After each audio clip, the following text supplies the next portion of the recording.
Hello there, and welcome to part 7 of What If Yuji had the anti-gravity system, where Yuji is inherited anti-gravity from his mother, Kenjaku.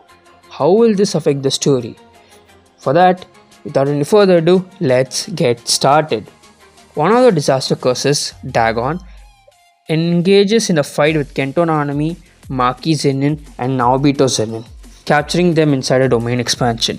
However, Megumi, who breaks into the domain, casts his own domain expansion, clashing with Dagon's. Megumi decides to take a risky gamble to gain the upper hand by removing the barrier of his domain, making it incomplete. Without a barrier, Megumi can use 120% of his 10 shadows technique. He uses a binding vow where he has deactivated his domain expansion shorted effect, which increases the effectiveness of his curse technique. With this binding vow, its effectiveness is boosted 200%, allowing him to create an exorcism ritual. He summons a new Shikigami, Round Ear. He also summons new Divine Dogs, Toad, Max Elephant, and summons Rapid Escape and uses it to counter Dagon's shorted effect, while he and his other Shikigami exercise the Round Ear as quickly as possible. The Rapid Escape distracts Dagon, allowing Maki to toss a playful cloud towards Megumi, enabling him to exercise the Round Ear in a literal minute. His goal was to create a special grade Shikigami to fight against Dagon. Megumi summons New back to his shadow, instructing Max Elephant, Dividing Dog's totality, and Toad to assist Maki, Naobito, and Nanami, while tossing the playful cloud back to Maki. As he prepares to summon New Totality, Merged Beast Agito, which combines the powers of Great Serpent, Tiger Funeral, and Round Deer, someone enters the domain. The one who is rejected by the world, the one who cannot use curse energy, and the one whose heavenly restrictions make him an anomaly, Toji Fushiguro. Toji Fushiguro catches a playful cloud tossed by Megumi and swiftly destroys Dagon before dragging Megumi away, deeming him the second strongest after Dagon. Meanwhile, Yuji rushes towards Gojo's location as directed by Minimekamaru. However, as he runs, he senses an intense heat surrounding him. Unsure of its source, he remembers something before turning towards the heat, arriving just in time as Jogo burns Maki. Yuji immediately charges at Jogo, who notices him and grins, finally implementing his plan. While Jogo aims to involve Sukuna in Kenjaku's schemes, he also seeks revenge against Yuji for exercising Hanami. Jogo uses his domain expansion, trapping Nanami, Maki, Naobito, and Yuji. However, he ensures that his short effect doesn't harm Yuji, while the others are burned to a crisp before Yuji's eyes. This sight stuns Yuji, already burdened by the memory of his so-called brother's death.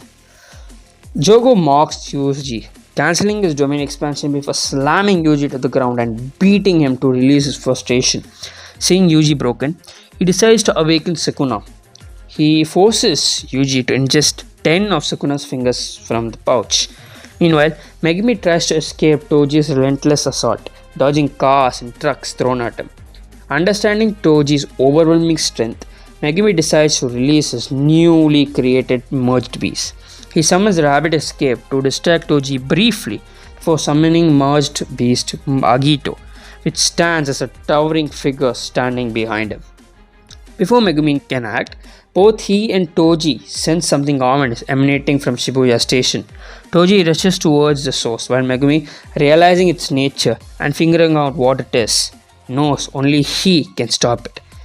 He mounts Agito, which heals his injury with its reverse curse technique, and they follow Toji. Sukuna, now incarnated in Yuji's body, listens to Jogo's plea. Sukuna proposes a deal, helping Jogo only if Jogo can harm him.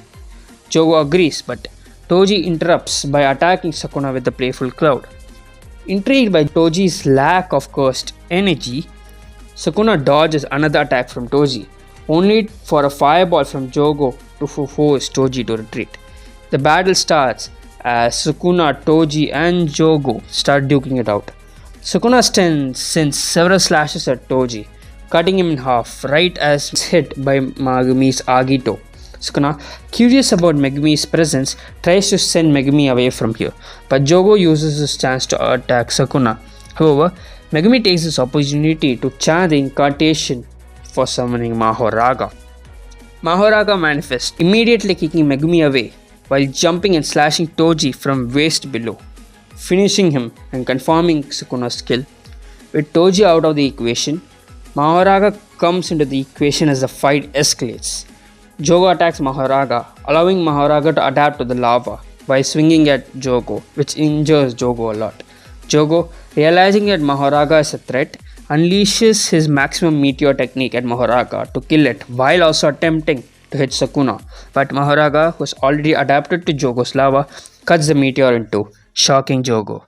Mahoraga continues the assault by slashing once more, this time exercising Jogo.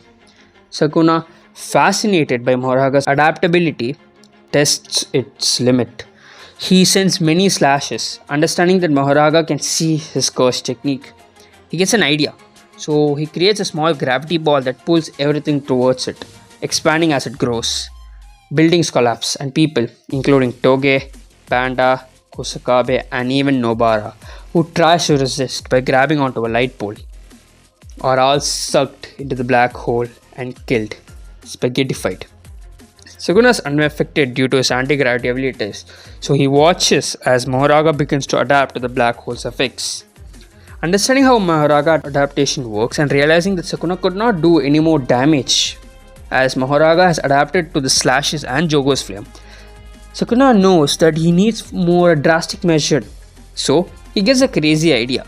Sukuna uses domain expansion, but however, instead of using his own innate domain in the expanding barrier, he activates Yuji's innate domain and mixes it with this barrier, extending it to a 100-meter range. Yuji regains consciousness right as he is hit like a truck and is overwhelmed by the memories of what transpired while he was under Sukuna's control. The deaths of his friends Nobara, Toge, and Panda haunt him. Vomiting from the emotional toll, he collapses. He notices that the black hole is not here anymore, but he does not care, blaming himself for all the deaths that has happened now. As he surveys the destruction, he hears laughter. Not Sukuna's, but Mahito, who's walking towards him with glee. And that's where we'll leave for this part. How will Yuji cope with the loss of his loved ones? With Maki gone, what will happen to the Zenin clan? What's next for Yuji now that Mahito has arrived, and will Yuji even want to live anymore? For answers to all these questions, stay tuned until the next part. So, ta-ta!